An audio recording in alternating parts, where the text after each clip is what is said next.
Good evening. Today is Tuesday, the 25th. We are at the district office for the Hyde Park Central School District's Board of Education meeting. At this time, may I have a motion to enter executive session to discuss confidential matters pertaining to tenure and personnel items, please? So moved. Second. Any discussion on that? All in favor? Opposed? We're now in executive session. Thank you.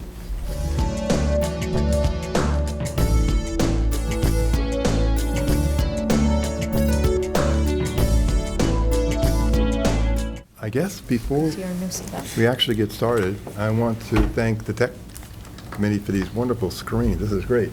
You can see it there. We can see it over there. All the things that, and thank you to Mr. Mittermeier, who originally suggested this way back, three years ago, maybe? Yeah. So, I hope it works. yeah. Okay. We do have one agenda modification. There's an additional, under new business, that would be agenda item 11.7, which is a resolution of agreement that was added. May I have a motion to adopt the agenda as modified, please? So moved. Second. Any discussion on that? All in favor? Opposed? Thank you. That brings us to Pride. You must have a ton. We'll get, oh, James, yeah. Want me to go first? You got it. Okay. So our sports teams are doing fairly well. The varsity crew girls won their first race, and so did the boys varsity crew. I believe it was the 8 boats that I know of. Mhm. The girls lacrosse so far has 2 wins and 2 losses, which compared to last year's season, it's much better. The boys have one win, 3 losses. I believe it's still also better than last year, so we can see some improvement, and it's pretty great. Our softball team varsity softball team has had 5 wins and only 1 loss.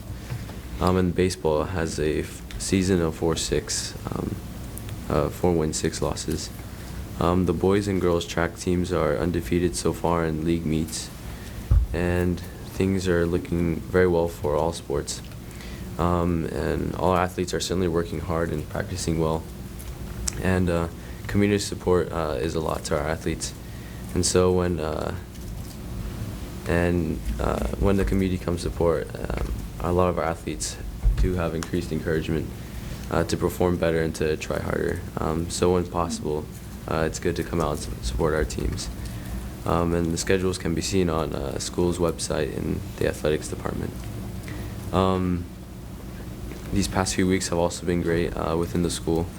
A lot of the students are getting excited about the end of the school year, and along with temptation of beautiful weather, they are still Yes, thank. Working hard.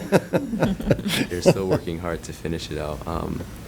Our 11th grade students have hosted their own college fair, where each student researched 2 post-high school options of schooling or like trade schools. And a guest speaker came to our library to talk and inform 11th graders as well on techniques for college and essay writing. And it seemed to be a pretty good resource of information and correction so that they can create their papers, the way college professors are looking for. Our avid students had the opportunity to visit the Dutchess Community College and Mercy College to kind of see what college campus is like and to inform themselves of continued education.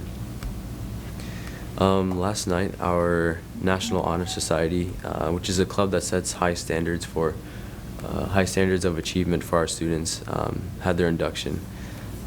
So it's a pretty good achievement because you have to qualify for entry, and so I don't know how many students there were, but I believe it was over. There were over 70. Over 70? Yeah. It was 77, right? Was it 77? I knew it was over 70. That's pretty good, yeah. And our our school is hosting a teen driving program for students that would like to receive parking permits at the school. And there'll also be a bake sale happening, provided by the SAT Club. And tomorrow night, our musicians are having a jazz cabaret at 7 p.m. It's a free night of some wonderful jazz music. That's in the cafeteria, right? I think so, yes. Yes, it is.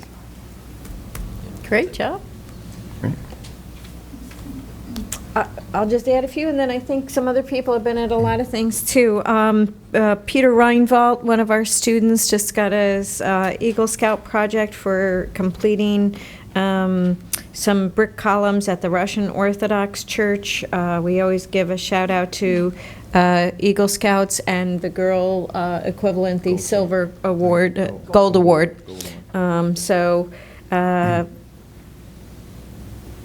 The Hyde Park Teachers Association hosted a blood drive this past week and last week, and they had over 50 donors, which was a big improvement over last year. So thank you to everybody who came out, and thank you to the Hyde Park Teachers Association for hosting this much-needed event. It really helps a lot. There's a shortage, so anything that we can do to help facilitate that would be great. There was a lot of publicity about the 1977 baseball reunion. They were the champions in 1977, and they got together for their 40th reunion. And as much as I want to congratulate them, it reminds me that my 40th reunion is next year. I'm like, no. So, but anyway, it was nice that these gentlemen did get together and come to one of our games and celebrate their 40-year-old championship. Oh, while you're looking, I would like to speak about Shrek Jr. It was really, really good, and the young man who I met last night, who played Lord Farquaad, I guess, was amazing. He had such beautiful comedic presence and timing on his lines. It was, the kid's going to be in a lot of things during his stay in high school. But the whole I don't want to just single him out. The whole show was very good, very professional, and they're getting bigger and bigger. This one was like 2 hours long, so but it was well done. The kids had a lot of fun. Everybody in the audience enjoyed it. So kudos to the middle school and to all the people who were on stage. Speaking of the gentleman who played yeah, yes, yeah. Cameron Ottaviano is also better known these days as Kid Cameron. The Dutchess County Regional Chamber of Commerce is hosting a Kid Venture program on May 21st and 22nd, or 20th and 21st, the Saturday and Sunday. And a sixth grader from our district, Cameron Ottaviano, who did play the lead, Farquhar, in Shrek, is the spokesperson for the Kid Venture. They thought if it was a Kid Venture, they wanted to have a kid be the spokesperson. His first name is Cameron, so you'll hear him on the radio. Kid Cam is the spokesperson for the Kid Venture this May, and he is one of our students in our sixth grade, and he is he's a go-getter. He's very talented. Yeah, he is. Anybody have anything? I just wanted to, well, I did want to say that, you know, the kickoff for our athletic season has been good. And while, you know, some of the teams have, you know, done really well and others are, you know, moving along, it's just really great to see them all out there. And what a great community showing down at the riverfront for the Wars Crew race this past Saturday. It was a great turnout. It was a great event, and as you could see from today's newspaper, Hyde Park did well, and they're off to a good start. So, yeah, I would comment on the news article showing up on Tuesday for an event that was held on yeah, Saturday. Saturday. I think we ought to give a smack alongside the head to the Poughkeepsie Journal, because they've been slipping and slipping and slipping. And only when people started really complaining and saying, you know, the local news is the thing we pay for, did they even start putting back in reports on the basketball, not basketball, the softball, Right. lacrosse, and baseball scores. I mean, it was ridiculous. And it's been very disappointing. I had a subscription since I moved up here in 1963, 4, and I seriously considered canceling because of it. It's getting out of hand. And one comment on the Honor Society yesterday. Now, I've been to probably the last 25 years of running, and this was probably the smoothest running one in terms of with all of the kids, and it was the largest group of kids I can honestly remember seeing between those inducted and all the people present. And the addition of the presentation of the seniors, the way it was done, was marvelous. The whole thing got done in 50 minutes. It was amazing. And except for 2 near spills in the back on the stage, which scared the hell out of me, pardon the language, but it was amazing. And I will highlight a comment, if you go back and see the tape on it, if they got the number of students that were being accepted and the seniors that participated in athletics was amazing. The percentages had to be well over 50% of the kids who were listed as seniors graduating with membership in the Honor Society. Over 50% of them were participating in varsity sports of 1 or more. It's just amazing. I would add to that, Dan, and music.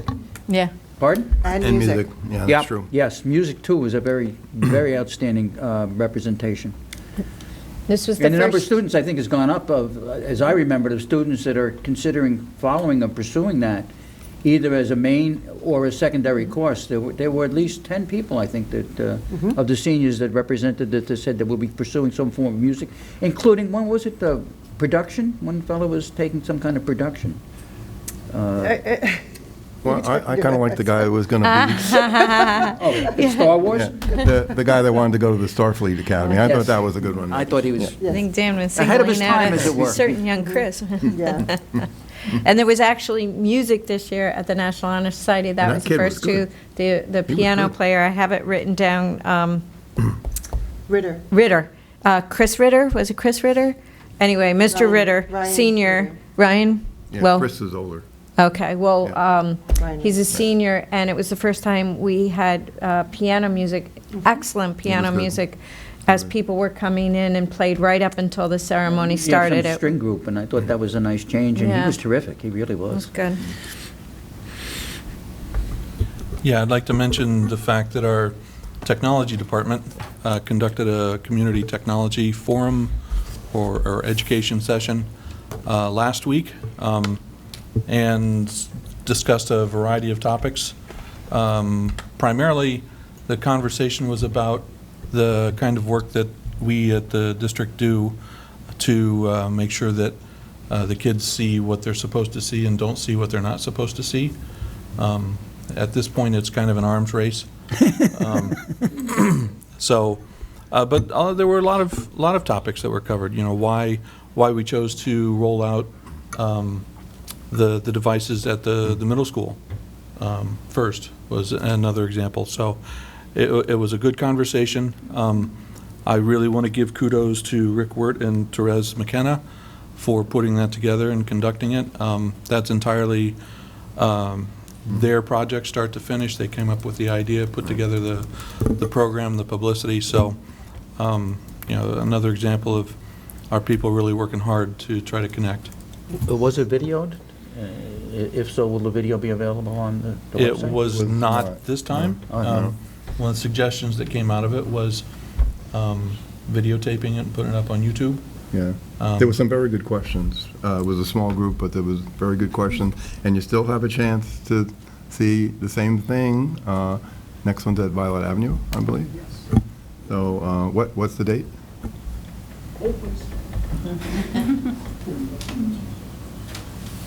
And I'm assuming you don't have to have a student at Violet Avenue to Actually, attend. it's open to anybody. in the Anybody, right. That's the idea. We'd like If you really want to know how to use the Chromebook and what its capabilities are and what protections are being built into the system, you really ought to come out, because I was at that one and you guys gave them, they got everything they needed. Every question was answered. They were very thankful to it, very appreciative. Thursday, May 18th. Thursday, May 18th. my anniversary. Well, I guess I won't be there. You couldn't consider that a date? Okay. Anybody else have anything? All right. And do you cover everything, or you got anything else for I just had a couple superintendent? for report that aren't necessarily Pride. There is the Hyde Park Education Foundation, which has not been in existence for well over probably 10 years, is up and running. They still have to, they're in the process of filing their paperwork as a 501(c)(3) status, nonprofit status, but there are elected officers.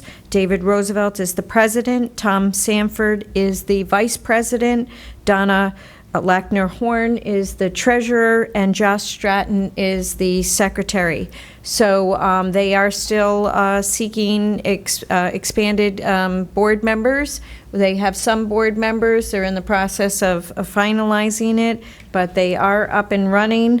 I serve as an ex officio non-voting member, and as soon as they have their 501(c) status, they'll be doing a rollout campaign, to an awareness campaign, and they invited a group of administrators in, and several of our administrators gave up an evening to come in and talk to the officers and some of the board members that were able to attend, board members meaning the Education Foundation board members, to just really start to generate some ideas. So in the very near future, as I said, once their paperwork is filed, we'll be hearing a lot more from the Education Foundation. We all have great hopes of some of the wonderful things that they can do for our community.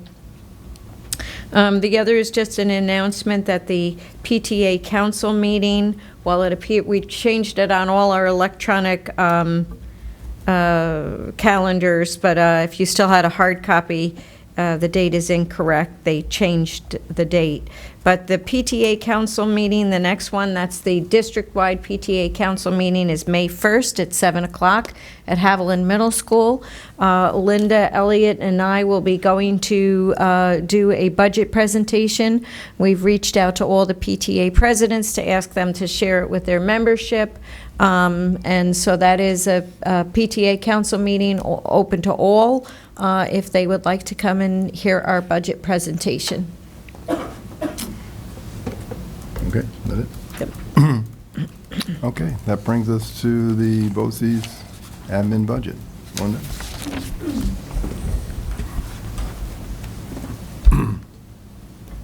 Good evening. I'm very happy it worked on both screens. So tonight is the night that the board gets to vote on BOCES 2017-18 administrative budget. That's the reason we're meeting on a Tuesday. It's also the reason that I've been confused all day and thought tomorrow was Friday. I had a lot of letdowns all day long. So tonight, the Board of Education of each component school district of Dutchess BOCES has the opportunity to vote on the BOCES administrative budget by casting one vote. So there's one vote for the district. Approval would require an affirmative vote of a majority of the voting component school districts. So the portion of the BOCES budget that the board is voting on is the general administrative budget, the general administrative budget and the retiree benefits budget. So on this slide, everything that's on the top part of the screen is the total BOCES admin budget. Tonight we're asking the board to vote on the portion it says total voted. It's $4.4 million. On the lower half of the screen is the Hyde Park School District share. So the general admin budget includes expenses of the BOCES board, the district superintendent's office, general administration, and central support. If the budget is not approved, this is the part of the budget that's limited to a dollar amount equal to last year's budget.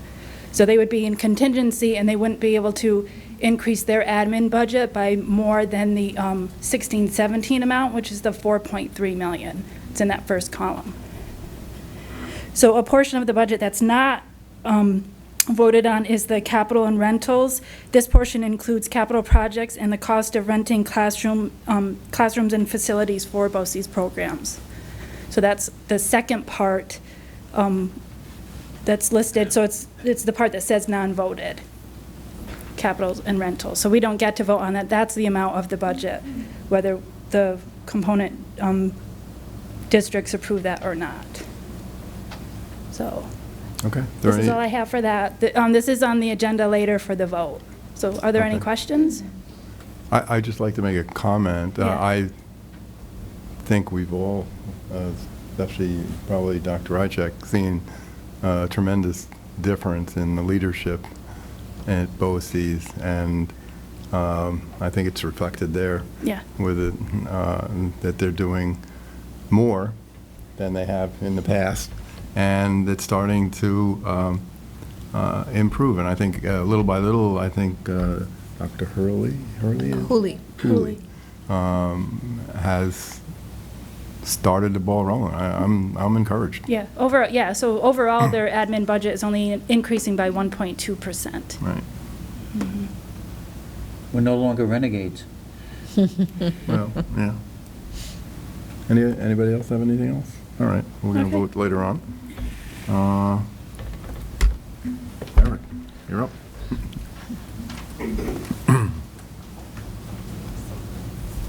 And thank you for doing this, by the way. Good evening. Before I start my presentation, just want to give a shout out to our softball team.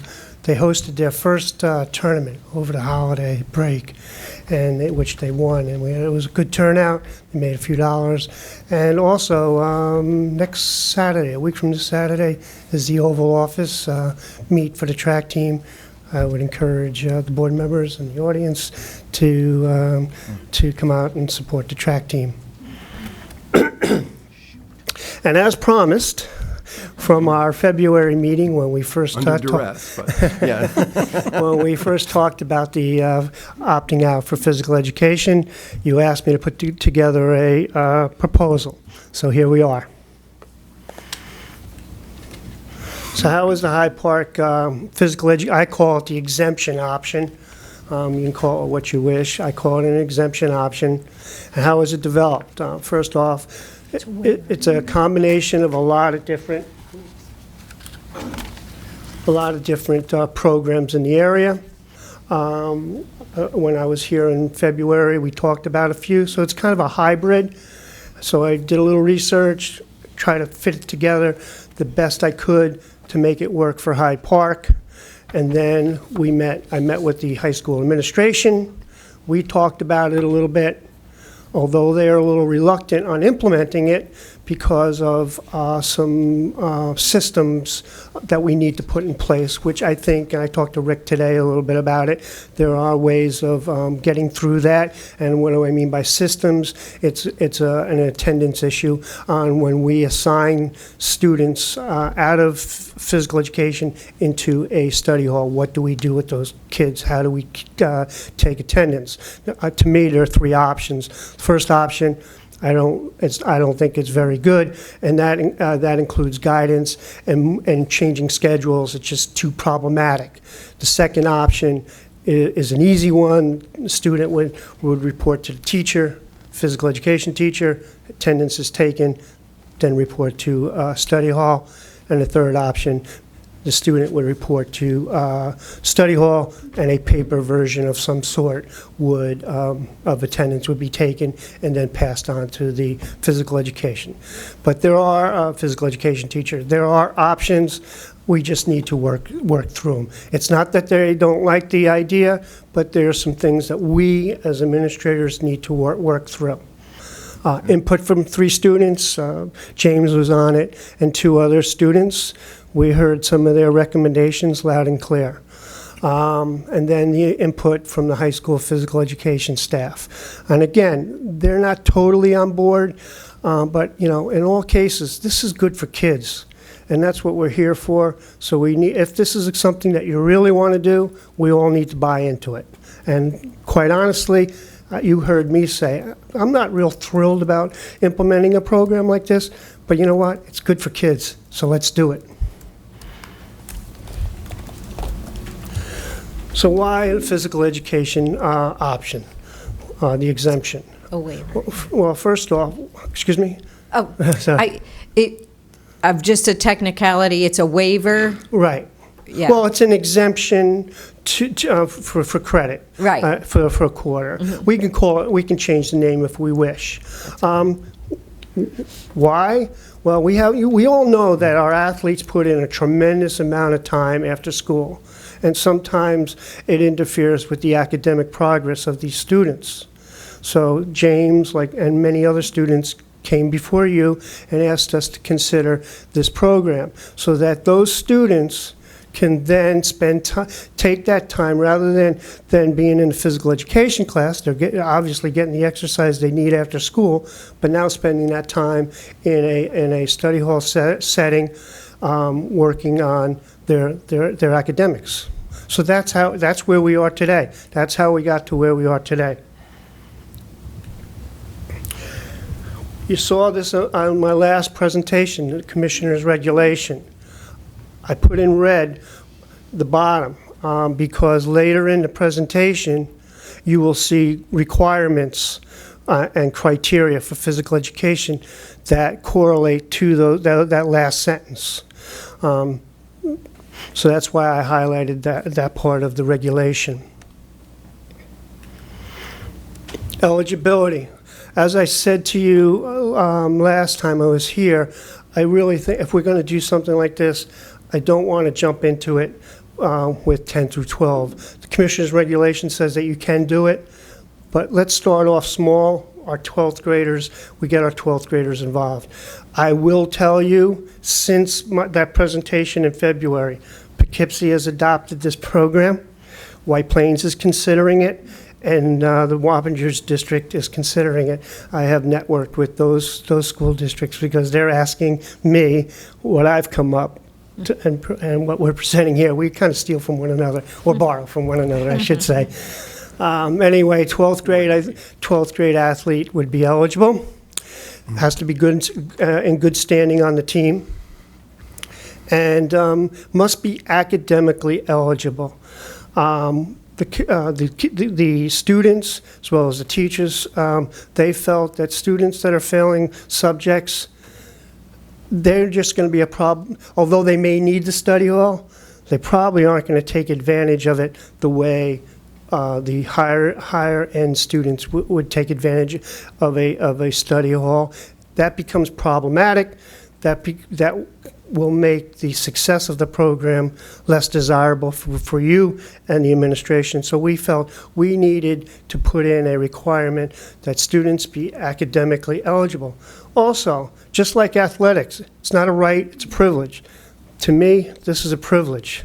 This isn't a reward for being a good student, doing what you have to do in physical education, and the reward is you get to you're exempted out of a quarter of physical education when you're in season. Eric, I have a question. Yes. Is there a reason why we chose 12th grade? Did we look, is that the right grade to choose versus maybe 11th grade might be more demanding, 12th graders might take an easier schedule?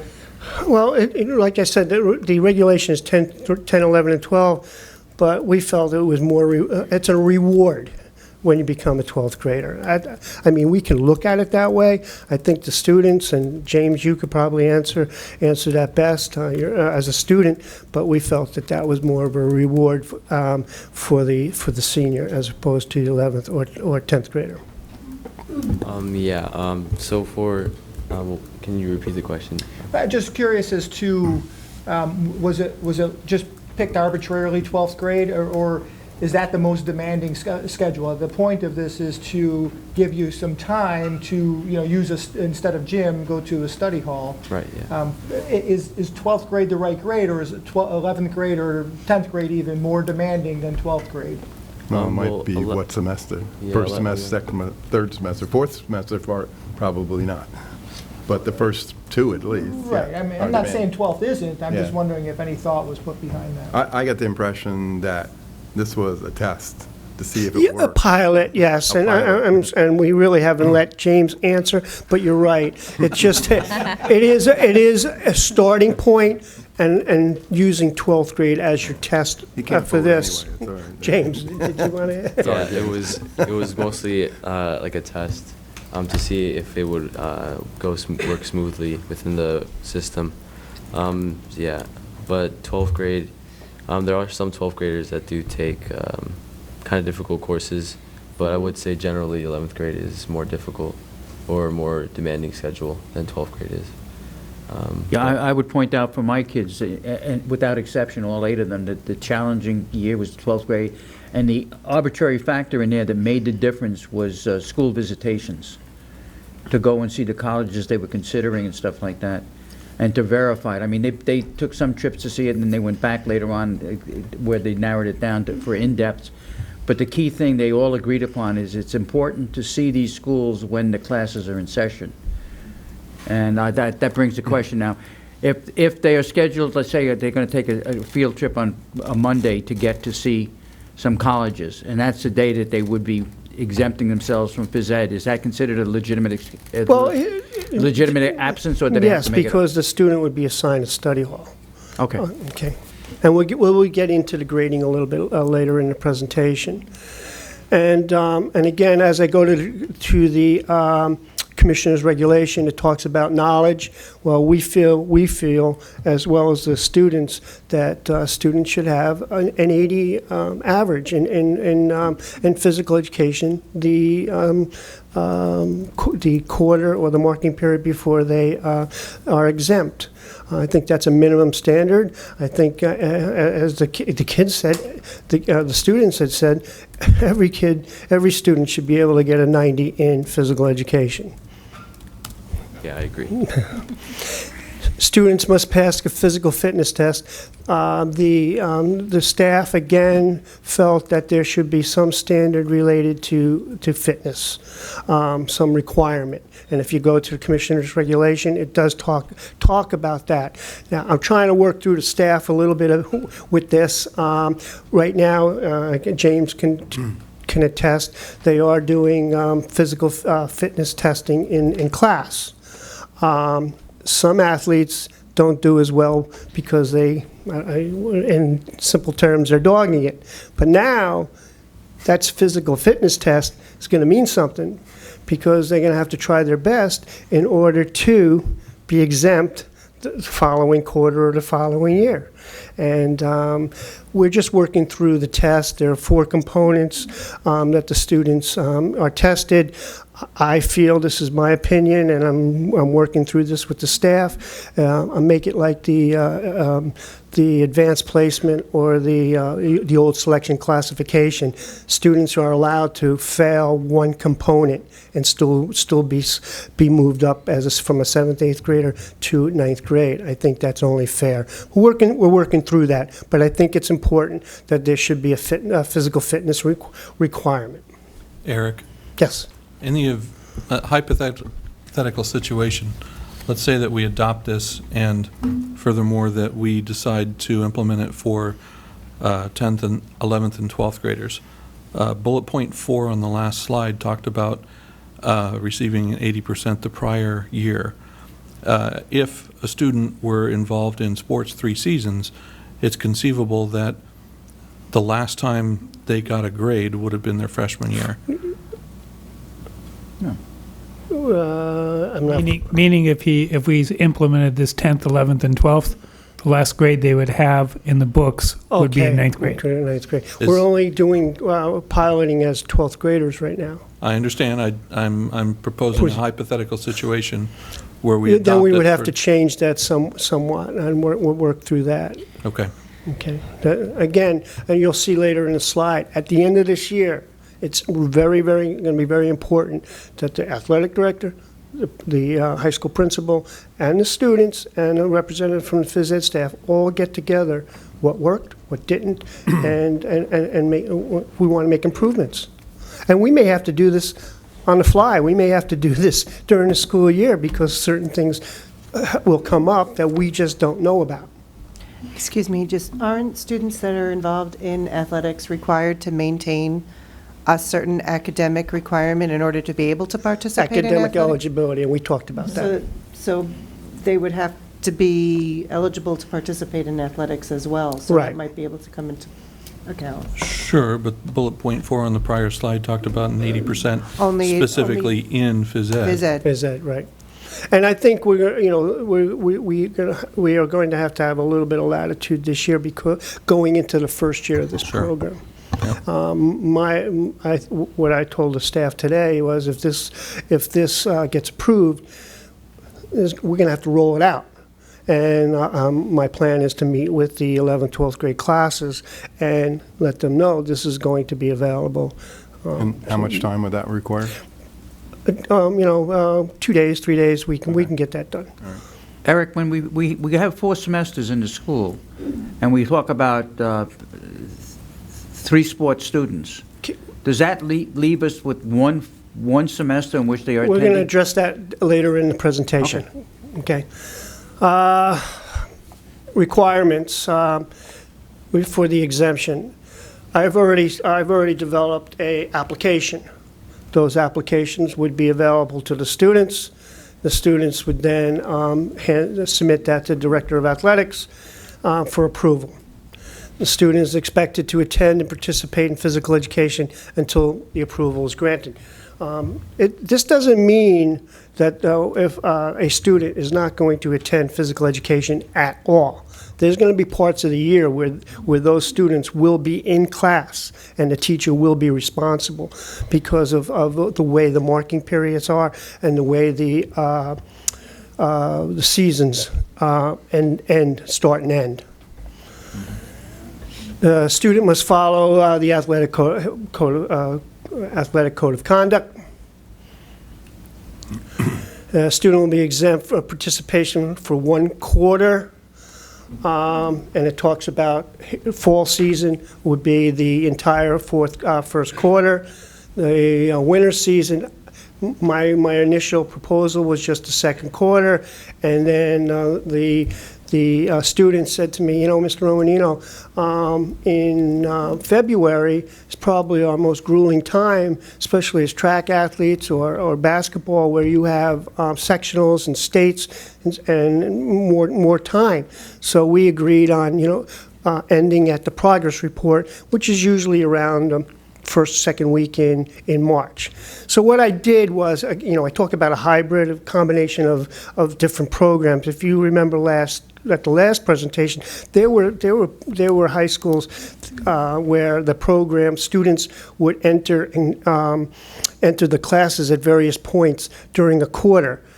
I felt it was important for continuity, consistency, to start and finish at the end or the beginning of a quarter, and it made it a little bit easier for record keeping as well. Okay. Students will be assigned a study hall or equivalent. What do I mean by that? It came up by the students. What if I wanted to go to music class, work on instrument, practice? That would be fine. And now, again, approval of either the study hall teacher or the Director of Athletics would be involved in that. We don't, this is not, you're exempt. You can go downtown for pizza at lunchtime. You are assigned a study hall. Somebody is responsible for you, for the student, if the student is exempt. Once student must return to their scheduled physical education class immediately to conclusion of the marking period. We don't want them roaming the halls. The teacher is still responsible for that. For the physical education teacher is still the teacher of record, still responsible for that student. Failure to demonstrate anything that we talked about, you lose the privilege. Now, the grading protocols, and we talked about this. Students who successfully complete the option will receive a pass-fail grade. I don't see any other way of doing it. I've looked into the other programs in the area. It's a pass-fail. And students that receive a pass-fail, there's no way to calculate that into a GPA. So, or into a final average. unless somebody else has an ingenious way of doing it. It's either a pass or a fail.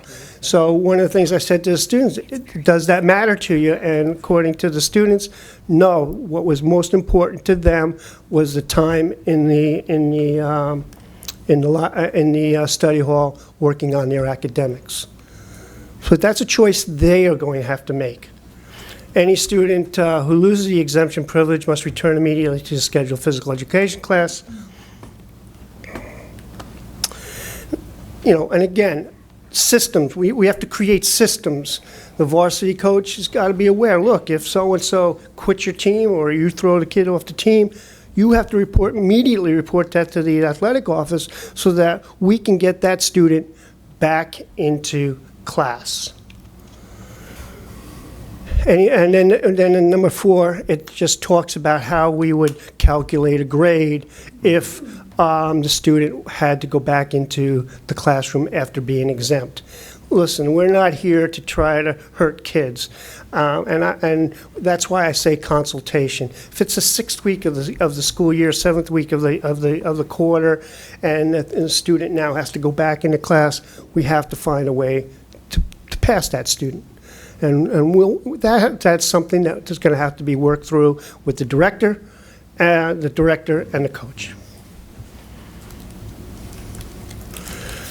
I came up with these dates. They're pretty close to what it would look like based on next year's calendar. I really have to take a closer look. I'm not sure has the school calendar been adopted yet. Next So meeting, as soon as we get that, I can then look a little bit closer at what the dates would be. So there would be an application process, and then we would then indicate days when the program would start for each marking period. Implementation of the program, year 1. Senior, like I said, seniors up to 3 years. I said year 2, we go on to juniors and seniors. But again, I think at the end of all of this, we have to take a hard look at whether this worked or not, and was it beneficial to the students. I can tell you right now, based on the data, we have approximately 100 seniors participating in athletics this year. That's fall, winter, spring. And now you say to yourself, how many of those kids are going to meet the criteria? Are they eligible? Are they have an 80? Have they passed the test? Or how many of those students don't want to opt out and they'd rather be in physical education class? So, but the maximum number is approximately 100 kids we're looking at. So anyway, that's where we're at. I think the program, like I said, I keep saying, I'm not a real advocate of it, but certainly, it is good for kids, and I think we can all agree, the people, all the parties, we can all work through some of the difficulties. I got a question. Have you asked the principals about increased class sizes in the study halls, and would that? Well, that's one of the things, a system that it may affect. We don't know how it's going to affect study halls right now, because we don't know what the classes look like as seniors. Obviously, if you add the juniors and 10th graders, those study hall numbers go up drastically. But I don't know. We just don't know what it's going to look like.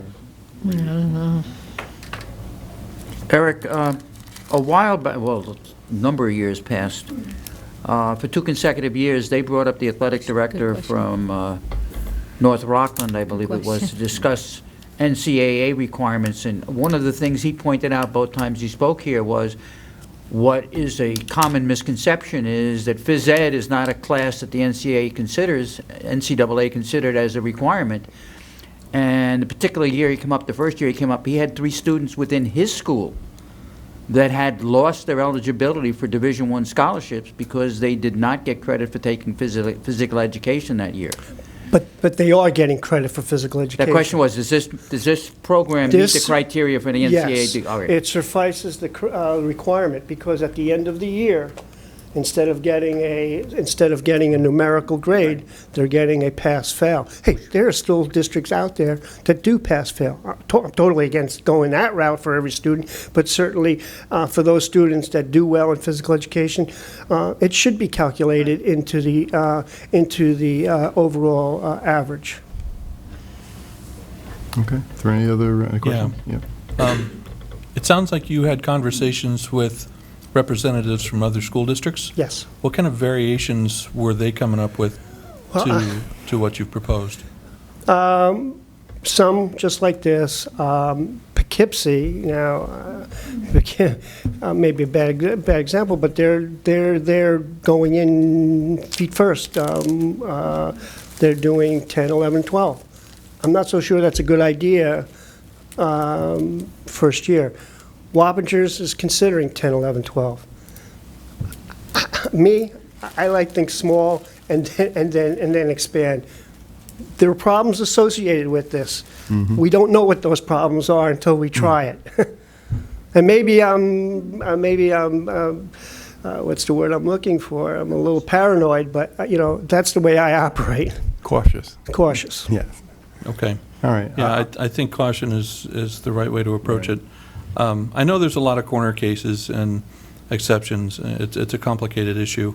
But one thing that I did wonder about, in the event that a student joins a varsity club, varsity sport, they're participating, they get injured and can't participate in the sport, do they still get credit for being a member of the team and therefore continue with the waiver through the end of the grading period?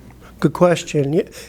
If they are a member of the team and they're injured, yes. I mean, they report to study hall and they receive credit. And those things are going to happen. Right. Just because you get injured doesn't mean you go back to physical education class, because if you go back to physical education class, now you're going to have to come up with an alternative for participation. So yes, the answer to your question, and that's a good one, yes. As long as you're as a member of the team. And coach, there are many kids that get injured at the beginning of the year or beginning of the season and then finish out the year on the roster. Okay. And the last question I have, there's an application process for the first, second, and fourth marking periods. So it's probably just a matter of timing, but what happened to the third? Well, the students will be in class at the remaining of the third period. So hypothetically, if you're only if you're a fall and winter athlete, or winter athlete, you stop going to class. You go back to class on at the start of the right after the report. Was it the progress reports are issued? So you go back to class. Now the 5 weeks later, so you'll be in class for 5 weeks, and then the spring then the spring season kicks in at the start of the fourth quarter. And quite honestly, looking at it during the month of March, and that's what we're talking about, is tryout process. So teams may not be selected at that time anyway. There are no contests at that time. So it was a good compromise, I think. And again, the students suggested that, and it made a lot of sense. Okay, so it boils down to the fact that everybody's going to be in phys ed in the third marking period. Right. Part of the third marking period, right. Okay. Yep. All right. That's And all the again, questions I you had. go back to the Commissioner's regulation, it does touch on that. Mm-hmm. I wanted to thank you for the effort you put into this. This has been an item of interest on my check sheet for years.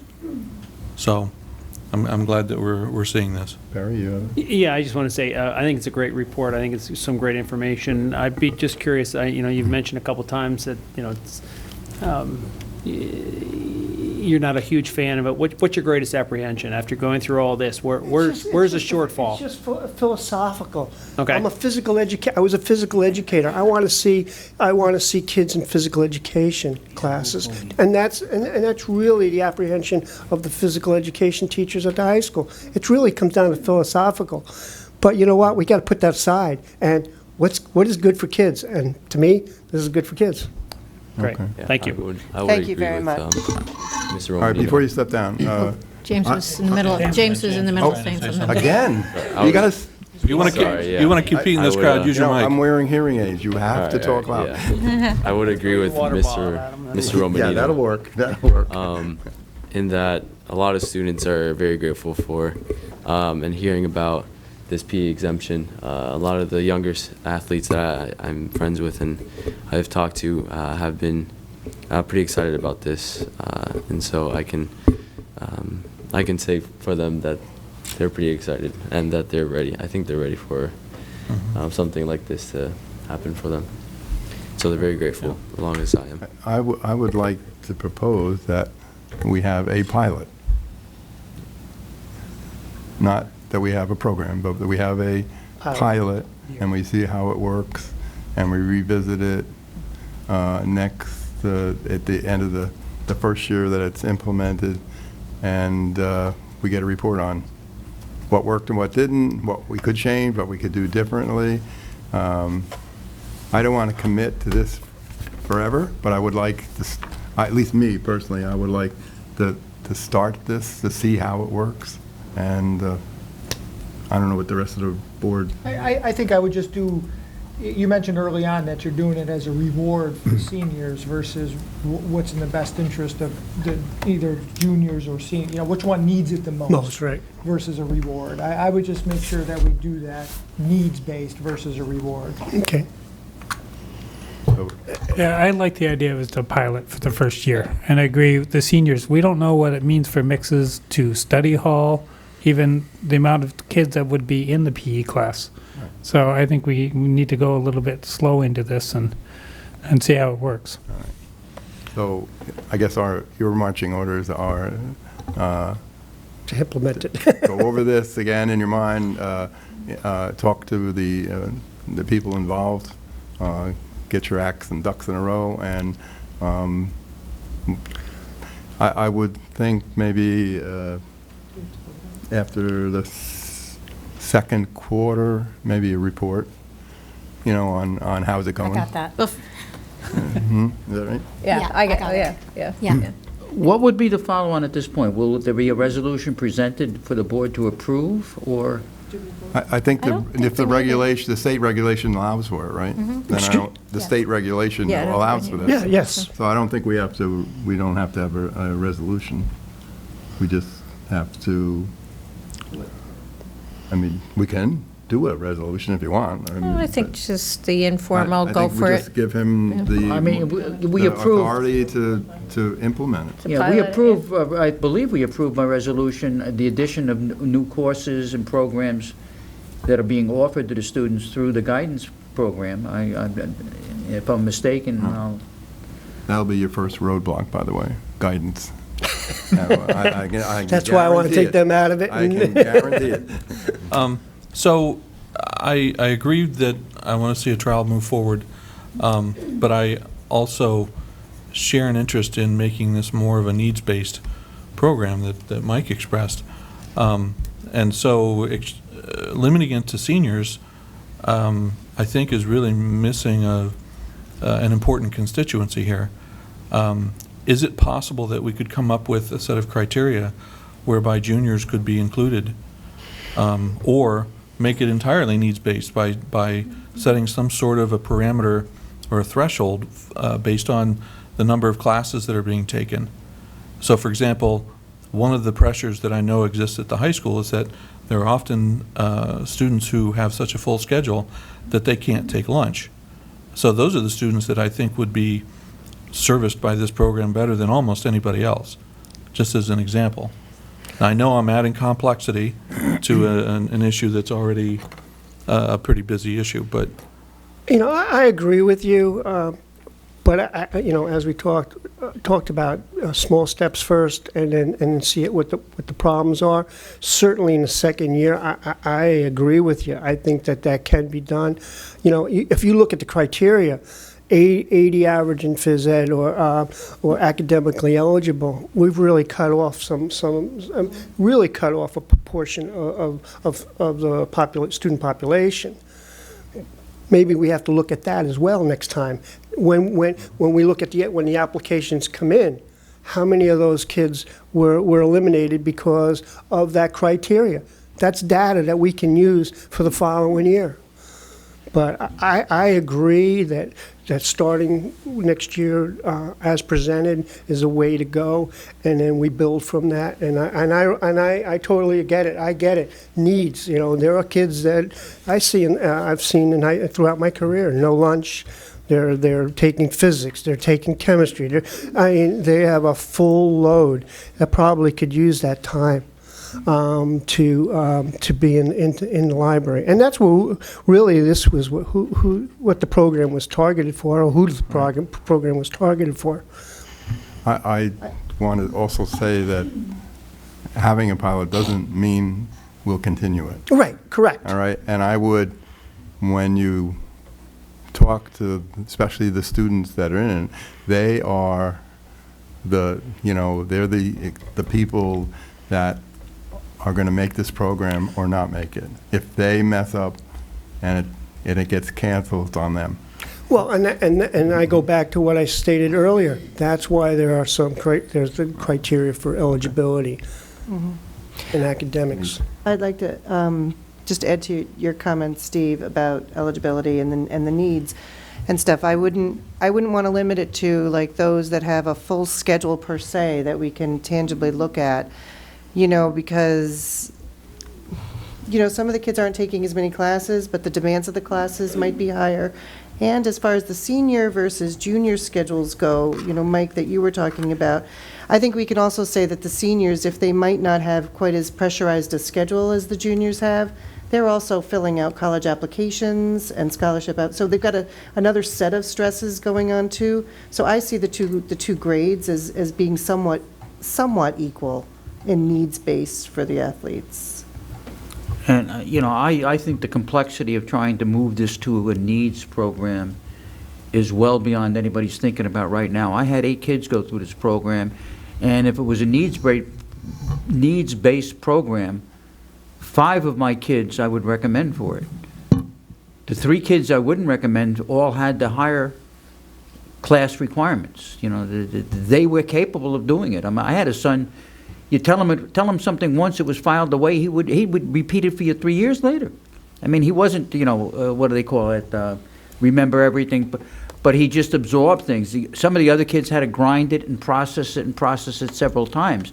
And they would have benefited with a program like that would probably give them an extra hour and a half sleep every night, because they wouldn't have to just grind through some of the subjects that were taken. So a needs program would be very difficult, I think, to be fairly administered. Just to say a student is taking 8 periods of courses doesn't mean that that's a stress to them. Right. But that can all be considered while we're doing the pilot. Right. I just want to, in conclusion here, because of this discussion on the physical education option, our staff has done a tremendous job. We've had conversations about grading. We have had conversations about revamping how we look at 11-12 curriculum. We have now a strength and conditioning class that now meets the requirements for physical education, so those kids can now go into that. There are so many other things, positive things that came out of this discussion for physical education that the phys ed staff has now bought into. And I see some good things happening. Very good. That's good to hear. Right. Thank you. Another reason why a student board member is a positive thing. All right? All right, James. Just have to let him speak. And look at it this way, James. By the time the report comes back, you're going to be out of the building and out of the school, so we can't blame you. Oh, no, it's easier to throw him under the bus at that point. It's all James' fault. You're doomed. All right. Moving on, that brings us to the energy update. Joe? Come on up, Joe. This was going to be a short thing. All right, hello. This will be short and sweet. All right, if I can figure this out. All right. This is our semi-annual board update. So this is halfway through our 4th year running the energy program. This information is from August through all the way through January. So our energy savings for that period, for the first half of our 4th energy year, is at 19% and $70,485. And this is our best percentage so far mid-year of any of our years that we've had. So it's all good news tonight. This chart shows the savings by commodity. So you can see that our cost avoidance percentage is highest for electric, and that's just because we have so much electric. And oil is pretty close because it's a little more expensive. And natural gas, we have a little bit of savings there, but we don't really have a lot of natural gas. So we don't use a lot of natural gas, so the savings isn't as big. Before I go through really quick, are there any questions on this slide? I don't want to go too quickly. Nope. This is just a comparison of all 4 years at the mid-year point. So you can see that even though our savings, which is down in the 3rd row, our savings isn't as high as it has been in previous years, the percentage of savings is the highest. So it's just the ratio of how much we saved and how much we spent. And we did have another mild winter this year, so we didn't use as much as we were expected to use. But we still ended up saving a great deal compared to last year, so that was really good. I'm sorry, could you tell me once again, how do you calculate the expected energy cost? For those years, how did you come up with that The number? expected energy cost is when the software takes the base year information, which is all the data from the year before the energy program started, and it adjusts that data for today's conditions, so today's weather, today's utility costs, and anything that's changed in the building. Thank you. Sure. This is, again, that's your total for the midpoint in this year, and the other number is your total for the entire energy program since we started in August of 2013. So we did cross the $500,000 mark at 18%, and that is your total. That's your total gross savings. The environmental impact. This is just for this half year. So all 4 years obviously is a lot more, and we've had that information before. But through the mid-year point this year, our environmental impact is the equivalent of not putting 305 metric tons of CO2 into the atmosphere. So that's the same as removing 64 passenger cars from the road for an entire year, all that carbon dioxide, or planting 7,827 trees and allowing them to grow for 10 years, and the amount of oxygen that they would put out. This graph is pretty neat because it shows our cumulative energy savings over all 4 years. And it takes all of our energy, all of our commodities, and puts it into one unit in kBTU. So it changes all the kilowatts, all the CCFs, all the gallons of oil, and it changes it all to kBTU so they can compare them all together. And it shows how the savings has gone up over all 4 years, and it never really, there's a couple little horizontal spots, and that's over our summers because we don't have central AC, so we're not saving a great deal of energy during the summer.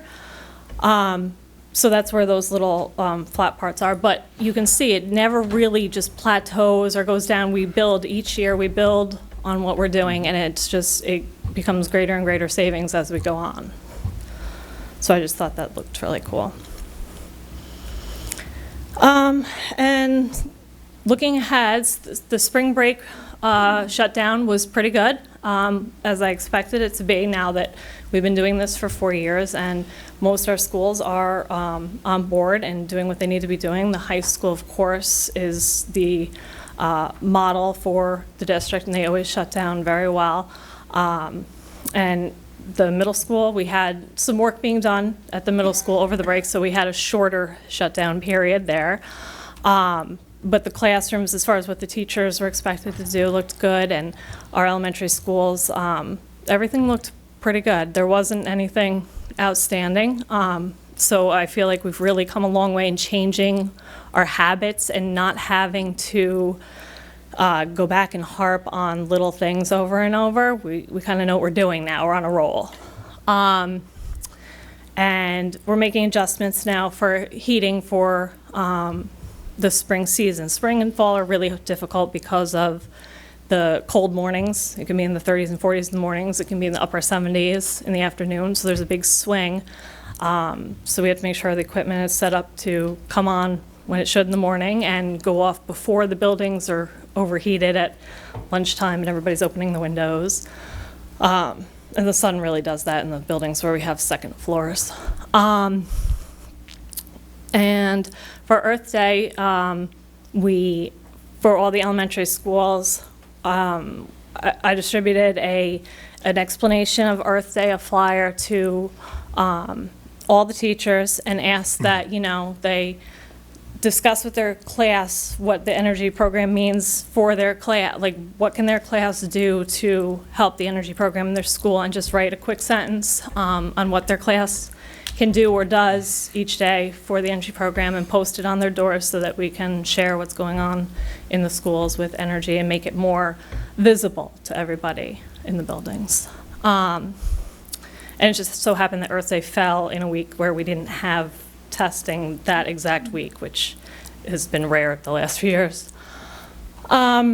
We are doing our district-wide controls project, and we're going to start that this summer. And that is, just to remind everybody, that is to control the equipment that we already have, because for the equipment that we have in the buildings, most of it is original equipment. So we have, HVAC equipment that's 60 years old in some cases, and that's pretty old. So we're not changing out equipment because that's part of the building conditions survey, and we take years to come up with the capital work for that and how it's going to be replaced. So we're not replacing equipment, we're changing how we control the equipment we already have, because we can't control it right now because the pneumatics in our buildings have failed, and we're wasting a lot of energy, and we're making people uncomfortable because we can't control it. So we're going to commission the equipment we already have, make sure the components of what we have works, and then change the way we control it from pneumatic to DDC, direct digital controls. So it'll be kind of like Haviland is now with the A and B wing, what we did there. So we're going to do those types of controls, build district-wide in all the buildings, just without the new equipment. But we're going to make sure the equipment we already have works. So hopefully everything will be better controlled, and it can get us through getting to the point where we do replace that equipment. And then other big news is that our synergistic contract payments fall off this August. So our last payment to Synergistic is in August, and that will allow us to have a 6-figure savings added to that budget code. So we're not paying them anymore. If we continue the program, then they're still there to provide their services, engineering, consulting, data, whatever we need from them, they'll provide to us, even though our contract with them for payments is finished. So that's good that we'll be saving all that then. And then we're just preparing for a summer shutdown, which includes summer school planning and working with F&O for team cleaning the buildings, and just consolidating where we can and making sure everybody has what they need for summer school. So that's where we're at. Do we have any questions? Two thoughts. One is just one, for a clarifying point, when you say 60 years old, you're talking about equipment, right? Yeah. Sure. Easy. Yes. And the other question, so the synergistic contract ends in August. Do you have a number, do you know how much we've paid Synergistics? Because we've had a total savings, gross savings of $593,000. Right. From that, we would have to deduct, they would be by far the biggest expense we've had to get Yes. to that point. Do you have any sense as to I what have the that? same question. Is that's not $420,000, is it? It's more than that, isn't it? What we've paid Synergistic? That would be a Linda question. We paid them for 4 years, Right, so it's $126,000 a year. right. Okay, For 4 years, 126. so that's five. It was that's a pay- 500,000. it was a pay up The first 2 front. months in- Okay. in, Okay, Okay. so our savings so far, which is what you're getting Yeah. to, and I was asking, Right. I So was, we've had a modest savings so far, Forward. but The the real savings expectation starts is now. it will continue going forward, and just Right. for everyone's benefit, we can continue this program, we no longer pay Synergistics, and we get the benefit of their Right. resources as we need it, as long as we continue to operate the system. Exactly. They continue to support us Right. as we need it, so. Okay. Good, thank you. Yeah, just a couple of comments, one of the things that's been really good is that as Jill moves on, we're forming better relationships, and the goal for next year, we didn't quite get to it this year, is to really bring more kids in. So, for example, what Jill did on Earth Day to try and get the teachers, but one of our goals is to really get into the buildings and get the students more involved, because I think once they're involved, they're ready for this. The reports that have gone to the building after each shutdown, I review them each time, and the reports for each of the schools has demonstrated improvement. And I do want to say that if you didn't remember from Jill's last presentation, but one of the things that is done at the high school is it's almost like the SWAT team goes through. So the administrators literally, even after they've sent out several reminders for everybody to shut everything down for the break, they go room by room. They just go room by room, and anything that was overlooked by one of the other staff members, they just yank the plug out, and it makes a huge difference. So I only knew that because one day I was in the building before a shutdown, and every time I looked out of the corner of my eyes, one of them was coming down the hallway like nobody's business. And, they just made a commitment to say, we're going to remind, and then we're going to do a sweep. And it's even carried into the other buildings, where I had an elementary principal tell me that even before I sent out a reminder about spring break, that they had already, announced to their staff and reminded their staff. And so it's good hearing that, it's not an afterthought anymore. It's yeah. proactive thinking before a shutdown. And that's great, because habits are changing, and that's what we Yeah. want. Yep. I shut out lights all the time. No, I mean, once you just raise the level of awareness, and once we can bring the kids on board, I think they'll really help. Okay. At this point, I instead of saving it for the end of the meeting, I wanted to mention that at the last Energy Subcommittee meeting, we had we heard this report early and gave Jill some feedback, but we also had a very long conversation about other ways to save energy, invest in solar, invest in other mechanisms. So That's good. we're being fairly thorough, I think, in that area.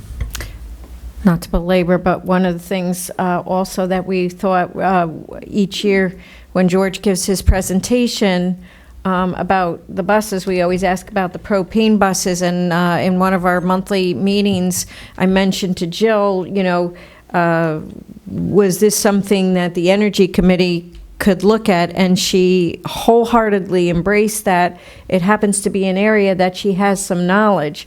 So one of the things that I'm proposing is that instead of waiting until George gets up here again next year to say, what are we doing about propane, that actually it goes to the Energy Committee to look at the propane issue for the buses, and it's committee work and not on, the shoulders of George, and that it's we have an energy committee, it's an energy question, and it would be a great task, goal for that energy committee next year is that the committee comes up with a recommendation. So it's not, let's wait till George does his presentation and go from there. I think that would be, Jill's was wholeheartedly, she's like, I love to do that. So, I think that could be another good thing for the committee to work on. Okay. Thank you, Jill. Thanks. Thanks, Jill. At this time, may I have a motion to enter public participation, please? So moved? Second. Any discussion on that? All in favor? Opposed? If anybody would like to address the board, please step up to the mic. It's just your chance. Well, you get another chance later on, but no takers? May I have a motion to exit public participation, please? So moved? Second. Any discussion on that? All in favor? Opposed? Thank you.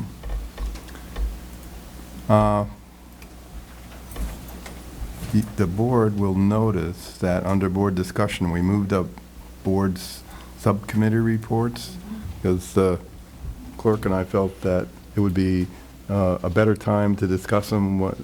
Usually there's more people here when, as opposed to the end of the meeting. So at this time, if we could have any board subcommittees. We did, the policy committee did meet to discuss the code of conduct and some minor changes for it. We do that every year because we have to have a public session, where the public gets to comment on that. And all has to be done now so that once it's all been commented on, we can actually get it printed. So, was there any other committees? Well, the Energy Committee did have a meeting, although you saw Yeah. much of what we discussed Okay. at that meeting, and as well as Steve had commented, we went over some other initiatives that we are thinking about, or just things that are in the works. Okay. And the full DLT met last week, and Right. they will have a presentation coming to the board in the second meeting of May. There will be a special DLT meeting the night before, The 22nd. the 22nd, Yeah, and where we'll review the presentation before it comes. right. Great. And Dutchess County School Board Association has not met since our last meeting. They actually met the same night as our last meeting. No, it's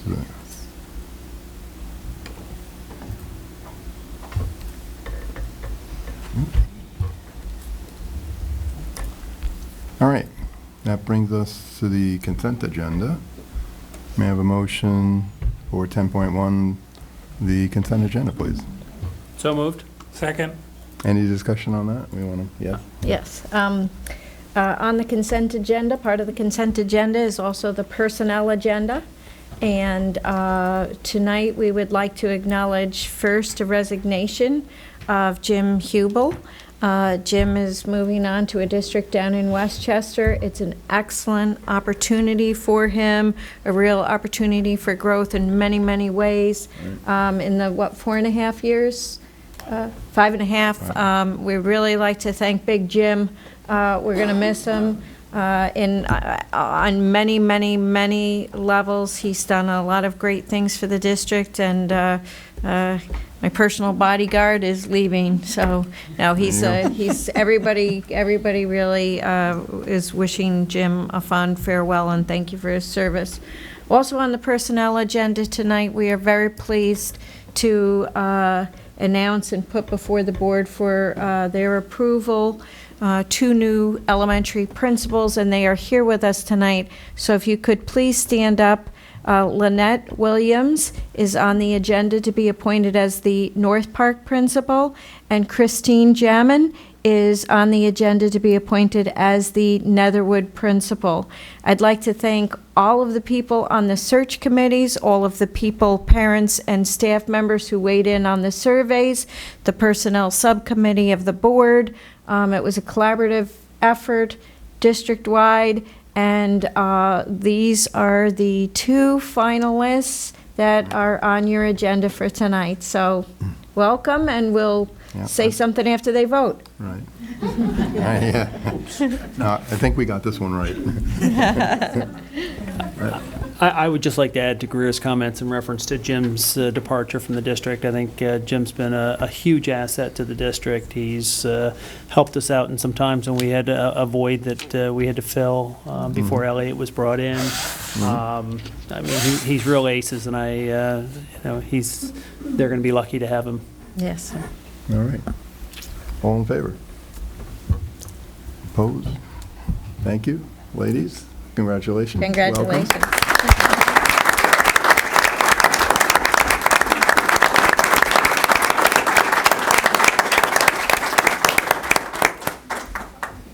That brings us to special education. You got a motion for 11.1, special education placements, please. So moved. Second. Any discussion, Dan? I've reviewed the packet and recommend its adoption as presented. It is getting bigger, though. Is that a good thing? Well, it's a good thing except for everybody but me. It's a good thing it gets handled, but It yeah. went from like 18 pages to 32 pages. You're retired. Stop complaining. We should tell Hey, my I'm not. grandchildren that. All in favor? Opposed? Thank you. Well, the big vote. We have a motion to vote on the BOCES budget, please. So moved? Second? We have to,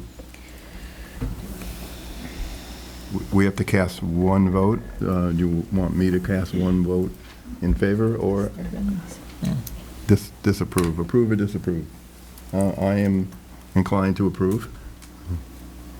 I move that we vote to approve. I'll second that. Any discussion on that? All in favor? Opposed?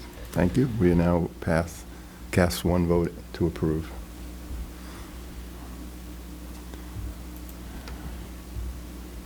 There's only one thing. Can I have a motion for 11.3? There's only one thing more. Puzzling, I guess is a good word, than running for the boards. And that's running for the BOCES board. But, that being said, there are 2 open slots, and there are 2 people running. So, Both are I know Thomas Hurley. Pardon? I would vote for both are him. incumbents. Yeah. Both They're are both incumbents. Oh, they're both incumbents, too? Oh, Yes. oh, well. Well, I know the one guy, anyway. I am inclined to vote for both of them. I move that we cast a vote for each of the candidates. All right, can I have a second? on Second. it? Any discussion on that? All in favor? Fine, let it show that we cast votes for both people. I have a motion for 11.4, change order for project 4A3. It should be noted that these are, we're getting money back on these. This is good. Best kind of change order. We had a Yes. second? Any discussion? Now, Linda, this is a closeout of those contracts as we move down? The contract's been completed, or are there still more to be done? I'm sorry, We're getting, basically, they're saying they had a contract which had the top cap of what they could spend. yeah. They said they've completed the project, I believe, Yes, and completed yes, it I'm at sorry. less Yes, cost. Yes, yeah, this So- will, and we'll make the final payment afterwards. The payment hasn't been made yet, but the work has been completed, yes. So they'll get the contract amount minus these returns, all right. Yeah, it won't be closed out till we pay the final payment. Yeah. So the Okay. first vote is for one that we're saving $6,500 on. Right. And Well, the actually, it's one and the vote other, for both. and the other one's 48. And second, 48,000. And the other one's 48,000. 48,000, yeah. It's always good to get money back. Oh, yes. All right, all in favor? Opposed? All right. I have a motion to adopt formally the superintendent's contract, please. So, second? Any discussion? I'd like to say that one of the best things this board ever did was hiring Dr. Rockcheck, really. Here, here. This district has flourished, and we appreciate it. So, all in favor? Thank you. Thank you very much. Now, can I have a motion for 11.6, first and second consideration of policy? So moved. Second? Any discussion? This is because originally, the policy for the student board member, we had originally thought that the elections would be in September.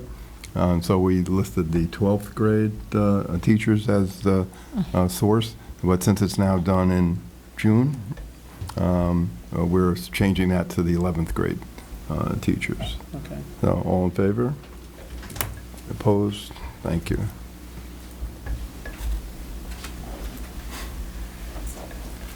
Now, brings us to 11.7, the addition. May I have a motion for the agreement settlement, please? So moved. Second. Any discussion on that? All in favor? Opposed? Thank you. Well, second chance. May I have a motion to enter public participation, please? So moved. Second? Any discussion on that? All in favor? Opposed? Once again, if you'd like to address the board, please step up. Okay. What is it? Oh, it's 8:30 and you want to go home. I see. Yeah. Okay, Yeah. now I got you. Faster. All right, may I have a motion to close public participation, So moved. please? Second. Any discussion on that? All in favor? Opposed? Thank you. There are no other matters deemed necessary by the board. That brings us to our upcoming meetings. Let me just get down there. On 4/26, that would be tomorrow night, 7 o'clock, the Jazz Cabaret at FDR is in the cafeteria. On May 3rd at 7 o'clock, both PTSA meetings and FDR Spring Concert 1. Wow, two things. Yeah, I know. We try. We do try. Oh, it's at 6. Oh, it's fixed now? Oh. It's at 6. 6 o'clock, they're both at 7. Oh. Okay, The information we're looking at said they were both at 7. yeah. I know. We appreciate your update. Put in June, but You know, okay. I don't write them, I just read them, you know? And on the 4th, at 7 o'clock, is a budget hearing and be a Board of Education meeting here at the district office. And as we mentioned, the Oval Office is the 5th, and is the District Arts Festival the 6th, I believe, Sunday? I believe it is. This is a Saturday. The 6th This is a Saturday. is a Saturday, and the District Arts Festival, is that Sunday the 7th? Does somebody have a district calendar? Yeah, it's the Sunday, the 7th. So Okay. those are all before we meet again. Oh, well, we meet on the 4th. No, We sorry. meet on the 4th. Yeah. Oh, great, okay. All right, there is no reason Yeah. to enter executive session, so may I have a motion to adjourn, please? So moved. Second. Any discussion on that? Always get passed, right? All in favor? Opposed? Thank you very much. We're now, I second. pick one. They all did. Everybody.